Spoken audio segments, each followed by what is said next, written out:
안녕하십니까. 형사 전문 변호사 노계성 변호사입니다. 오늘 특별한 분을 모시고 유튜브 촬영을 하게 됐습니다.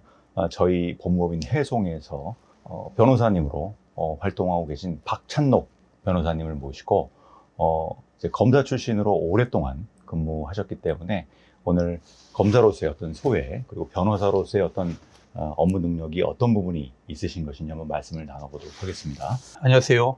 법무법인 해송에서 근무하는 박찬록 변호사입니다. 여러분들 만나 뵙게 되어 반갑습니다. 저는 2001년 검사로 임관되어 작년 6월까지 23년 5개월 동안 검사로 근무했고 작년 7월부터 변호사로 활동을 하고 있습니다. 저는 법무부가 대검에서는 법무행정 그리고 검찰행정을 담당했습니다. 서울중앙지검과 일선검찰청 무려 15개 검찰청에서는 형사, 특수, 강력, 마약, 성폭력 등 다양한 형사사건의 수사와 공판 업무를 담당했습니다. 특히 2011년과 12년에는 서울중앙지검에서 특수부에서 근무했습니다. 기업 관련 횡령이나 배임사건, 또 공무원이나 정치인 관련 그런 뇌물사건 등을 담당하기도 했습니다. 우리 변호사님께서 이제 변호사로 개업하신 지 한 1년 정도 되어 가시는데요. 이제 그 23년 남짓한 그 검사가 아닌 변호사로서 다른 여타의 변호사들보다 더 나은 강점이 있다면 어떤 측면이 있으실지요? 네, 예. 무엇보다 제가 이제 검사로서 24년 가까이 근무하면서 어떤 형사사건에 대한 수사나 공판, 거기에 대한 노하우가 가장 큰 장점이 아닐까 그렇게 생각하고 있습니다. 저희가 수사나 공판의 어떤 진행 절차를 충분히 이해하고 또 사건을 냉철히 분석하고 대응 방안을 마련할 수 있는 그런 능력을 나름 갖추고 있다고 그렇게 자부하고 있습니다. 예, 저도 지금 변호사로서 한 11년 차로 이제 일을 하고 있습니다만, 제가 박찬록 변호사님께 어떤 몇몇 사건, 제가 잘 모르는 사건, 제가 부족한 부분에 대해서 어떤 자문을 구하고, 함께 이제 사건 처리를 하였던 적도 있는데요. 제가, 다른 여타의 어떤, 변호사님들과는 다르게 조금 더 감명 깊었던 점은 의사소통에 있어서 조금 상대방을 더 존중한다는 느낌을 많이 받았었습니다. 아유, 과찬이십니다. 변호사님께서 그 부장검사 그리고 차장검사까지 역임하시면서 검찰 조직 구성원들과 많이 이렇게 통솔하고 지도 관리를 하셨는데요. 변호사로서 의뢰인들과 의사소통을 하심에 있어서 특히 중시하는 어떤 그런 부분이 있으실지요? 예, 변호사님 말씀에 깊이 감사드립니다. 저는 어렸을 때부터 부모님으로부터 다른 사람들을 대할 때 겸손해야 된다 이렇게 많이 배워왔습니다. 성숙하게 익은 벼가 오히려 고개를 많이 숙인다고 하잖아요. 저 자신을 낮추고 상대방의 의견을 경청하는 것이 어떤 소통의 기본이라고 이렇게 알고 있습니다. 저도 실천하기는 사실 쉽지 않지만 말수를 최대한 줄이고 또 의뢰인들의 의견을 충분히 청취하는 것이 의뢰인들이 닥친 그 어려움을 잘 풀어나갈 수 있는 그런 바탕이 아닐까 그렇게 생각하고 있습니다. 그러니까 아무래도 우리 변호사님이 이제 검찰 그 차장검사까지 역임을 하셨기 때문에 이 검찰의 어떤 수사 그리고 어떤 업무 방식에 대해서 몇 가지 좀 문의를 드리겠습니다. 보통 이 경찰에서 기소 의견으로 검찰의 사건이 송치가 되면 불기소 처분을 바로 받는 것은 좀 어려운 경우가 많아서 저의 경우는 우선 기소 의견으로 송치가 되면 먼저 검찰에 변호 의견서를 제출을 하면서 소환 조사를 좀 해달라라고 예. 거의 때를 쓰듯이 검사실에 요청하는 경우가 많습니다. 박찬록 변호사님께서 오랜 이 수사 경험을 가진 검찰의 어떤 업무 능력, 업무 과정을 이제 알고 계시기 때문에 이렇게 경찰에서 기소 의견으로 송치가 되면 어떻게 대응하는 것이 좋을지 한번 고견을 주실 수 있으실런지요? 예, 예. 저도 변호사로 이제 출발을 해서 검사실에서 때를 써본 적이 있습니다. 근데 다행히 좋은 결과가 나와서 참으로 또 좋은 결과에 모두가 즐거워했던 그런 적이 있었습니다. 어떤 경찰이나 검사, 판사도 다 사람이죠. 그분들이 하는 일도 사람의 일이기 때문에 사람의 마음을 움직이는 게 가장 중요하다고 생각합니다. 검찰의 기소 의견으로 송치된 경우에 통상 90% 이상의 기소 가능성이 있는 아마 사건일 겁니다. 변호사들은 나머지 그 10%의 무혐의 가능성을 가지고 검사를 설득해야 합니다. 제가 생각할 때 검사의 마음을 움직이기 위해서는 무엇보다 사실관계를 정확히 파악하고 분석을 해야 합니다. 사실을 있는 그대로 설명하고 이해를 구해야지 소위 허위 내용을 가지고 꼼수를 써서는 절대 안 될 겁니다. 때로는 의뢰인의 딱한 사정을 읍수하면서 감정에 호소할 때도 있습니다. 검사가 변호사의 읍수에 공감할 때 우리가 생각했던 그 이상의 좋은 결과를 얻기도 할 것입니다. 또 그 변호사분들도 그렇고 일반인분들이 잘 모르시는 것들이 그 검찰이 구형을 정하는 것에 대해서 좀 궁금해 하십니다. 재판을 받게 되면 결국 결심을 할 때 이제 검찰의 구형을 듣게 되는데요. 송기 증거 기록을 제가 보면 구형 메모, 노트, 구형 노트가 따로 있는 것으로 알고 있는데요. 우리 변호사님께서 범죄에 대한 어떤 구형은 어떻게 정해지는 것이고 공판 과정에서 공판 검사가 임의로 그 구형, 수사검사가 정한 구형을 변경하는 경우 어떤 절차로 변경이 되는 것인지 간단히 좀 말씀 주시면 감사드리겠습니다. 네, 검사가 수사를 해서 기소해야 된다고 판단하면 검사는 공소장과 공판카드라는 것을 작성하게 되죠. 그 다음에 부장검사나 그 외 차장검사에게 결재를 올려서 결재를 받게 됩니다. 이때 공판카드에는 각종 증거 관련 설명을 기재하고 또 구형이라고 그런 빈칸이 있습니다. 그 빈칸에 피고인에 대한 구형을 적습니다. 그래서 예를 들면 징역 1년, 가로에서 합의시 징역 1년, 집행유예 2년 이렇게 미리 적어둡니다. 만약에 부장검사나 차장검사가 보기에 구형이 너무 높다, 또 너무 낮다 이러한 경우에는 구체적인 의견을 부전지에 기재해서 공판카드를 다시 주임검사에게 발리하게 되죠. 그런 방식으로 구형을 조정하게 됩니다. 근데 만약에 재판 과정에서 폭행사건이나 사기사건 같이 피해자하고 합의가 되는 경우가 있습니다. 이렇게 사정병이 있는 경우에는 통상 공판검사가 자기의 재량으로 구형을 이렇게 변경할 수가 있습니다. 다만 중요사건의 경우에는 공소제기를 할 때 결재받은 그 결재권자에게 다시 보고하고 내부 결재를 받아야 하는 것이 원칙이 됩니다. 재판 단계에서 피해자와 합의 등의 사정병이 있다면 그럴 경우 변호사는 공판검사에게 구형을 조정해달라고 설명한 것도 변호사의 역할이 될 것입니다. 변호사님께서는 이제 약 24년간 공직생활, 검사로서의 어떤 공식 생활을 마치시면서 검사로서의 어떤 추억과 소회를 자세히 기재한 책도 출간하신 바 있는데요. 책의 내용을 제가 직접 봤습니다만 상당히 자세하고 그 내용이 너무 굉장히 디테일해서 언제 다 이 책을 다 구성하셨을지 굉장히 궁금한 부분이 있습니다. 그리고 그 책의 소재는 어떻게 구성을 하신 건가요? 예, 우선 저의 책을 다 읽어보셨다 해서 예, 감사드립니다. 요 책이죠, 요게. 맞습니다. 이건. 예, 말씀하신 대로 작년 7월에 이제 검사의 추억 그리고 검수완박이라는 책을 출간했습니다. 저는 아시다시피 이제 사실 법대를 나온 것이 아니고요. 국문과를 졸업했습니다. 평소에 이제 글쓰기에 관심이 있었고 젊었을 때는 그 염상섭의 3대에 버금가는 소설을 써보자. 그런 호황된 야망도 가지고 있었습니다. 그러나 고시 공부에 매진해야 하고 또 검사로 인간에서는 수사나 공판 업무에 전력 투구해야 하다 보니까 글을 쓴다는 그런 생각은 전혀 할 수가 없었습니다. 그러던 중에 지방에서 지청장으로 있을 때 문득 내가 살아온 삶을 있는 그대로 한번 회상해보고 싶다. 검사로도 열심히 근무하면서 쌓아온 그 소중한 추억을 글로 남기고 싶다. 그런 생각이 갑자기 들었습니다.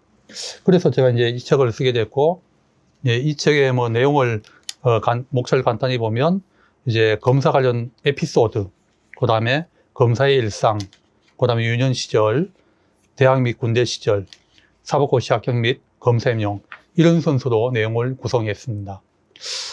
보시기에 많이 부끄럽지만 제가 목표를 위해서 어떤 노력을 했는지 어떻게 검사 생활을 했는지에 대한 저의 삶의 궤적으로 봐주셨으면 감사하겠습니다. 그 책 제목을 보면 또 여기 검수완박이라는 어떤 표현이 나옵니다. 그러니까 아무래도 그 형사소송법이 개정이 되고 경찰과 검찰의 어떤 수사권이 이제 조정된 이후에는 가장 이제 핵심적으로 조금 변동된 부분이 우선은 경찰이 불송치 결정 권한이 생긴 거, 그리고 실무적으로는 검찰 피의자 신문 조서에 대해서는 이렇게 내용 부인을 할 수 있게 되다 보니까 이제 재판 과정에서 예. 판사님들이 그 경찰, 검찰의 피신 조서를 확인할 수 없게 되는 상황이 생긴 것이죠.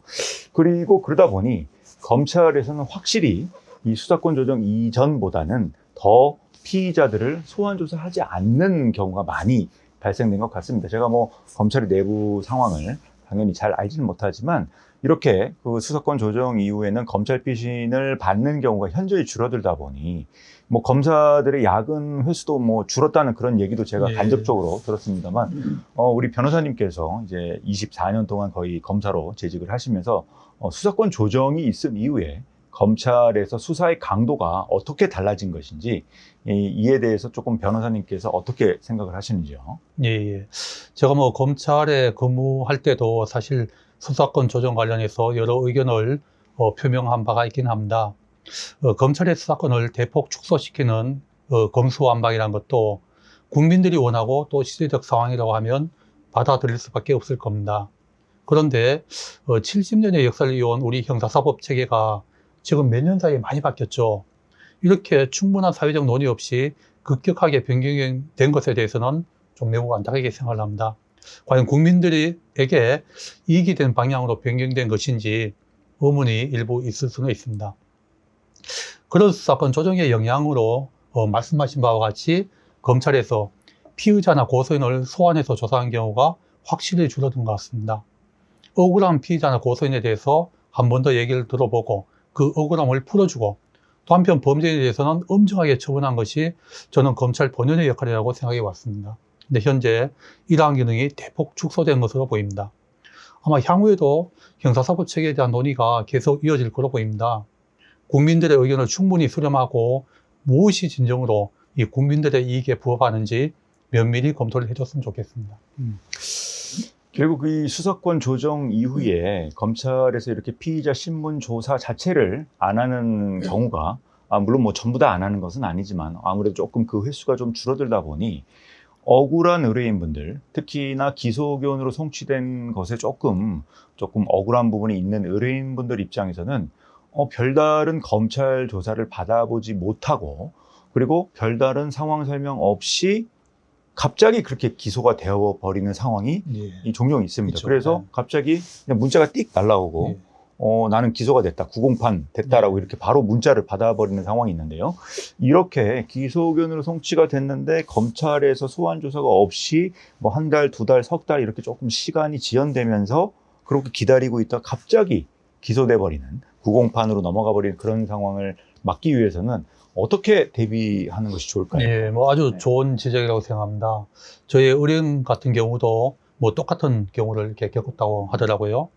근데 이러한 상황을 막기 위해서는 그 변호사하고 의뢰인이 이 원활히 소통한 것이 그리고 또 신속하게 대응하는 것이 아주 중요하다고 생각합니다. 의뢰인 같은 경우는 사건이 검찰에 송치됐다는 통지를 받게 되면 신속하게 변호사에게 그 내용을 알려줘야 합니다. 왜냐하면 그 내용이 변호인에게 통지가 안 되는 경우도 있기 때문에요. 그러면 변호사는 우선 그 주인 검사실에 연락을 해서 우리가 의견서도 제출하고 그 의뢰인의 억울한 점을 검사님께 좀 설명을 드리고 싶습니다. 사건 처리를 조금만 보류해 주세요라고 요청을 해야 됩니다. 그 다음에 이제 의뢰인과 함께 의견서를 충실히 작성해서 검찰에 제출하고 또 변호사로서는 의견서를 두세 장 정도로 요약해서 검사님께 충분히 설명을 드려야죠. 이때 특히 검사와의 소통이 중요하다고 생각을 하고 있습니다. 아무래도 우리 변호사님께서 오랜 기간 동안 검찰에서 또 생활을 하셨기 때문에 수사검사나 뭐 부장검사나 어떤 이런 부분에 있어서는 소통에는 확실히 더 유리한 부분은 좀 있겠네요. 예, 그런 면이 있을 겁니다. 그리고 또 재판 과정에서 또 제가 궁금한 부분이 기소된 사건에 대해서 정작 기소 내용과는 달리 좀 무죄가 나온 경우 공판검사와 수사검사가 이제 무죄 평정 보고서 어떤 이런 조금 후속 조치가 있다고 제가 알고 평정을 있는데요. 합니다. 그 후속 업무 조치가 어떻게 되는지, 예, 무죄가 나온 경우에 조금 그 다음 조치가 어떻게 되는지 예. 간단하게 말씀 주시면 감사드리겠습니다. 예, 저도 뭐 공판검사로 근무를 했지만 무죄가 선고되면 정말 죽을 맛입니다. 네. 정말 죽을 맛이라 표현은 어떤? 예, 예. 왜냐면 이제 무죄에 따른 각종 보고서를 작성해야 되고, 이 작성에 상당한 시간이 소요됩니다. 그 다음에 기소했던 검사, 특히 선배 검사면 더 눈치가 보이고, 부장님이나 차장님의 눈치도 봐야 하는 경우가 꽤 많습니다. 일반적인 사건의 경우에는 공판검사는 무죄가 선고되면 일단 법원에서 판결문을 확보해서 먼저 검토를 하고 사건을 항소할지 말지 이제 수사검사가 또 의견을 청취해서 결정을 합니다. 항소하기로 결정되면 공판검사는 상부에 보고하고 항소장을 제출하고 항소유서를 법원에 제출하면 되겠죠.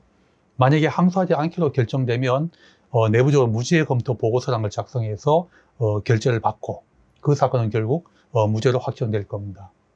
근데 중요한 사건의 경우에는 수사검사가 직접 유지 업무를 하게 됩니다. 사건이 방대하고 내용이 복잡하고 또 사회적으로 큰 이슈가 되기 때문에 통상의 어떤 공판검사로서는 감당하기 어렵기 때문이죠. 무죄가 선고된 경우 변호사로서는 공판검사에게 그 사건은 무죄가 아니냐, 항소하지 말아줄 것을 설명하고 설득하는 것도 매우 중요한 업무 중에 하나라고 이렇게 생각이 됩니다. 제가 우리 변호사님께 몇몇 사건에 대해서 제가 잘 모르는 부분에 대해서 조금 자문도 구하고 또 같이 회의를 참석하면서 변호사님의 업무 과정을 옆에서 보면 직접 검찰 조사에 입회도 하시고 변론을 위해서 검찰청에 직접 방문하시는 좀 원거리에 있는 지방 같은 경우도 직접 찾아가서 변론하시는 모습도 제가 여러 번 확인한 바 있습니다. 그럼 기소 전에 검찰 수사 단계에서 어떻게 변론하는 것이 좋을지 이제 변호사로서의 어떤 변호 철학이 있으시다면 말씀 주시면 감사드리겠습니다. 예. 그 앞에서도 제가 잠깐 말씀을 드렸지만 검찰 수사 단계에서 검사에게 사건을 설명하기 위해서는 사실관계를 먼저 철저히 확인을 해야 됩니다. 이 부분이 제일 중요하다고 생각하는데요.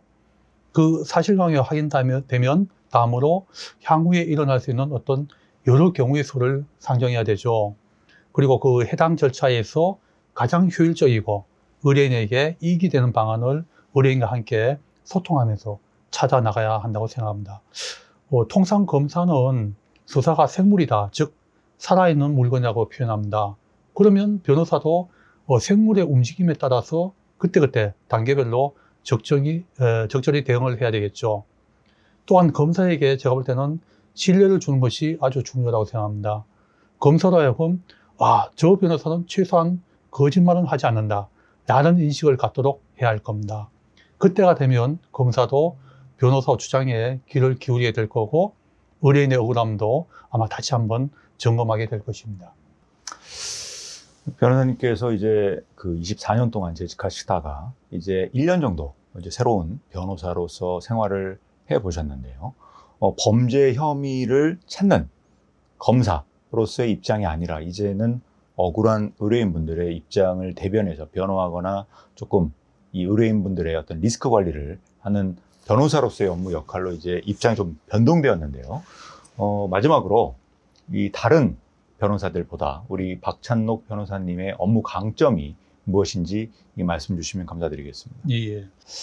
말씀드렸다시피 저는 24년 가까이 검사로 근무했습니다.